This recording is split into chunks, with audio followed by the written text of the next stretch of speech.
All three Wall Street benchmarks closed higher on Wednesday, buoyed by the news that a framework for an agreement on Greenland has been reached, averting the possibility of new U.S. tariffs on European allies. Take a look. Wall Street's main indexes added more than 1% each on Wednesday, with the S&P 500 posting its biggest one-day percentage gain in 2 months.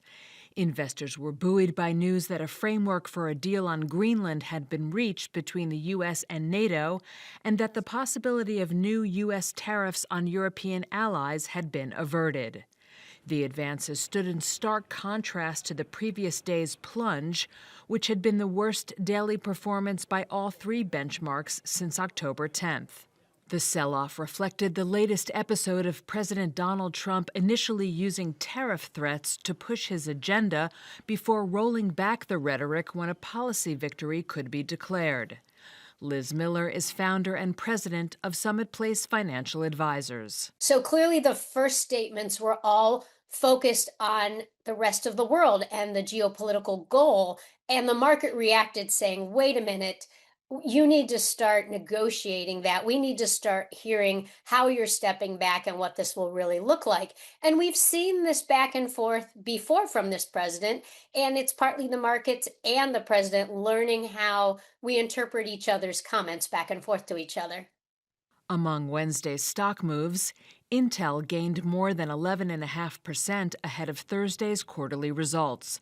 Investors are betting the turnaround plan promised by CEO Lip-Bu Tan was taking root, and that rapid data center build-outs were fueling strong demand for its traditional server chips.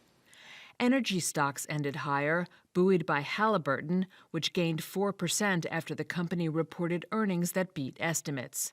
Meanwhile, EQT Corp advanced 6.5% and Expand Energy added 4.5% as natural gas prices hit a 6-week high due to cold weather. And shares of United Airlines rose more than 2% after the carrier issued an upbeat outlook for the current quarter and the full year. Other airlines benefited from the positive sentiment, with Delta, American Airlines, and Southwest all gaining. And this morning, we're also seeing all the Asian stocks, Asian markets, including India, open in the green. In fact, 5 minutes into market open, both Sensex and Nifty are reflecting the action that we saw in the U.S. In fact, the tick has moved even further up at 920.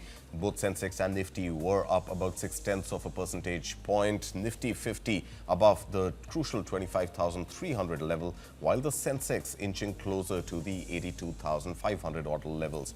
Volatility in the Indian markets is lower as compared to yesterday, but well above that psychological 12 mark. In fact, right now at about 13.31 or so is the count on India VIX. Meanwhile, let's shift focus to the heat map, the Nifty 50 heat map. And for a change, a splash of green visible on the screen this morning. In fact, all stocks from banking and technology to tech services to energy, consumer durables, pretty much every single stock on the Nifty 50 heat map. It seems like 50 advances against 0 declines is the view coming in this morning, at least from what's visible in the first 10 minutes or so of trade. The biggest gainer this morning, at least in early minutes of trading, seems to be Eternal. And that seems to stem from the leadership change at Eternal as Dipinder Goyal steps down and Albinder Dhindsa takes over as Group CEO, while Dipinder Goyal continues to be on the board as Vice Chairman. We'll tell you all about that subsequently. But good start to morning trade this morning, and after almost 10 days or so of early morning declines, we're seeing some positive action on the Indian market.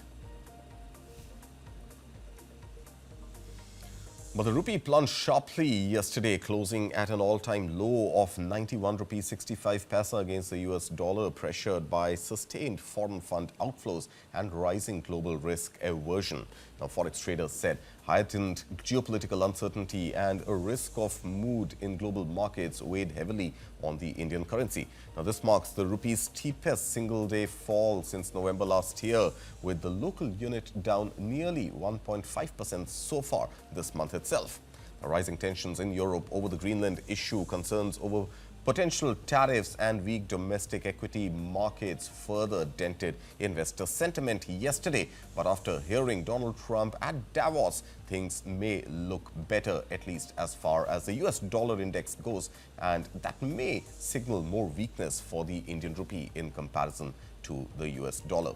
The rupee, remember, had earlier touched an intraday low of 91 rupees 74 paisa before settling at its weakest ever level.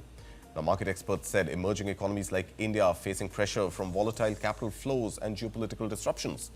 While analysts warn the rupee may remain vulnerable in the near term, they noted that India's strong forex reserves give the RBI room to manage volatility, even as the weaker rupee could offer some support to Indian exports.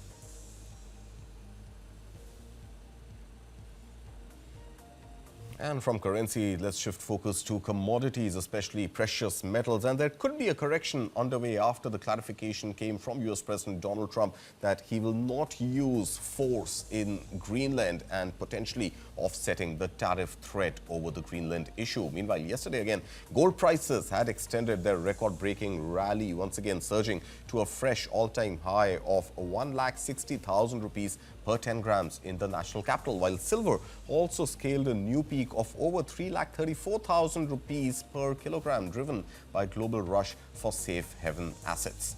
According to the All India Sarafa Association, gold of 99.9% purity jumped to 6,500 rupees, jumped by 6,500 rupees to about 1,59,700 rupees per 10 grams, inclusive of taxes.